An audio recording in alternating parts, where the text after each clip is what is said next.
Hey friends, it's been a while since I've done a Bible in a Minute video. That's just a life in the Army, and so spending time in the field and coming back and recovery and all the tasks we have going on right now. But I came into work early today to push out some videos so that you all can keep up. And for those of you that have been watching, I greatly appreciate it. Thank you for the comments. Thank you for the likes and the shares and everything. So this is Exodus chapter 2, and there is like 40 years worth of history packed into this one chapter in the book of Exodus, because it starts with really prior to Moses' birth. It says, now a man from the house of Levi went and married a daughter of Levi. So these are a man and woman from the same tribe, the tribe of Levi, which later on becomes the priestly line. And so they had Aaron and they had Miriam, and now they have Moses.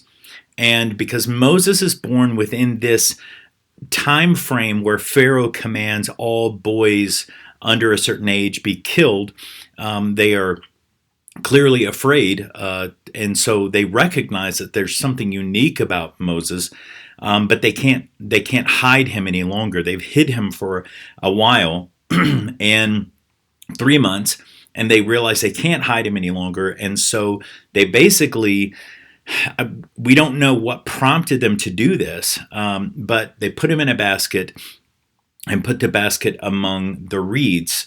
So it wasn't necessarily floating, down the Nile, but it was put in a very specific place. Now, it's unsure if the person that found Moses was the intended target. Maybe this daughter of Pharaoh had a reputation, and so we don't know what the situation was, but Moses was put in a basket among the reeds in the Nile River. The Nile was not a friendly place to anybody, certainly not a baby, but the daughter of Pharaoh bathes in this part of the Nile. So we would assume that this is like a subset. This is like a special little part of the Nile that's been carved out, which is safe away from the Nile crocodiles, which are definitely will make you bathe in a hurry.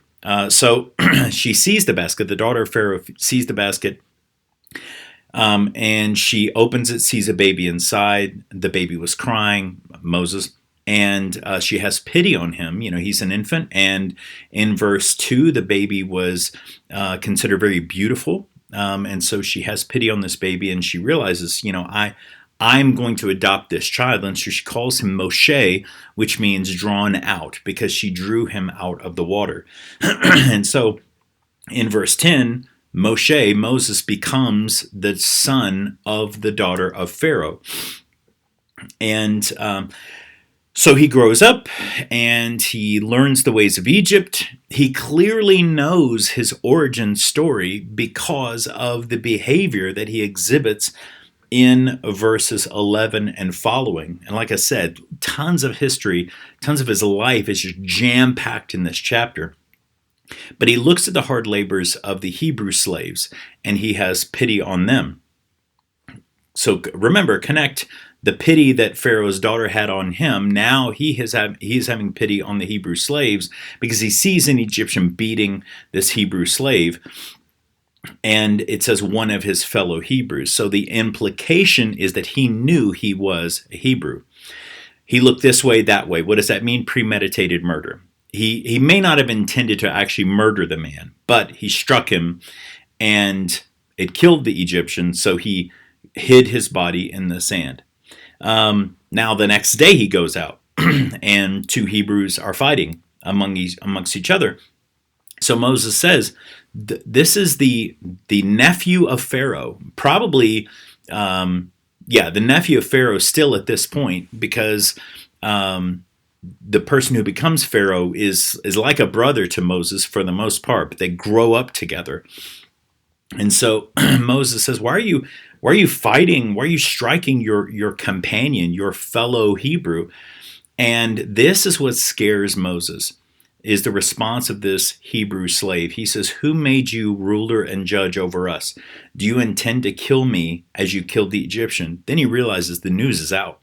Like they know that I killed an Egyptian. Now, possibly they would have kept the secret. However, he's afraid, and he says, now the matter has been known. Verse 15, Pharaoh hears about Moses killing an Egyptian, and so he tries to kill Moses. Moses flees into the wilderness of Midian, and and you see also, so Moses has stood up for a Hebrew slave because he had pity and compassion on him. Now you see Moses standing up again because the daughters of this priest of Midian are being mistreated by other shepherds. And so, verse 17, the shepherds came and drove them away, but Moses stood up and helped them and watered their flock. So again, you have Moses standing up to do the right thing. This is going to be a pattern. Moses stands up for Israel repeatedly, and so it's not a fluke. This is his personality. He is a person who's very strong, like justice mentality, and he said this is not fair, and so he stands up for them. So later on, towards the end of the chapter, Moses goes home and meets this guy who he's stood up for his daughters. Reuel, I believe, is his name. Well, Reuel in Exodus, but he's called something else later on. So Moses lives with this man and his family. The man gives him his daughter Zipporah to Moses, and so he starts having children, Gershom, because I have been a stranger in a foreign land, is what Gershom means.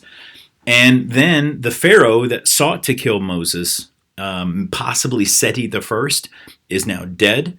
And let me just read the end of chapter 2. It says, and the sons of Israel groaned because of the bondage, and they cried out, and their cry for help because of their bondage ascended to God.